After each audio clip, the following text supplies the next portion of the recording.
কত টাকা থাকলে জাকাত ফরজ হয়, জাকাত কবে দিতে হবে, জাকাত কত টাকা হলে ফরজ হয়? এর উত্তর হলো, কেউ যদি 52.5 ভরি রূপা, এটা অথবা রূপার সমমূল্যের সম্পদ, নগদ অর্থ, ব্যাংক ব্যালেন্স অথবা ব্যবসার মাল, যে পণ্য কেনা হয়েছে বিক্রির জন্য, এরকম কোনো মাল যার কাছে আছে যেটার মূল্য দাঁড়ায় 52.5 ভরির সমান, এইরকম সম্পদের মালিক যদি কেউ হয় এবং সেই সম্পদ তার কাছে 1 বছর থাকে, তাহলে 1 বছর পর ওই সম্পদের বাজার মূল্য হিসেব করে 1 বছর পর 2.5% জাকাত দিতে হবে, অর্থাৎ লাখে 2,500 টাকা।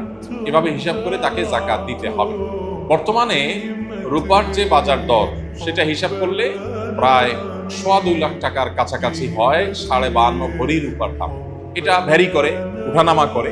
একেবারে খুব রিসেন্ট যে এখন 2026-এর ফেব্রুয়ারি মাস চলছে, এই সময়টাতে রূপার যে বাজার দর আছে সেটা হিসাব করে দেখা গেছে যে 2.25 লাখ টাকার কাছাকাছি। এক্সাক্ট আপনি যখন দিবেন রূপার দরটা জেনে নিয়ে যে 52.5 ভরি বা 52.5 তোলা রূপার দাম কত, সেটা হিসাব করে যদি দেখেন যে এটা আপনার সম্পদ এই পরিমাণ হয়ে গেছে, তাহলে সবটুকুর জাকাত দিতে হবে। এমন না যে এর অতিরিক্তটা জাকাত, বরং সবটুকুর জাকাত দিতে হবে।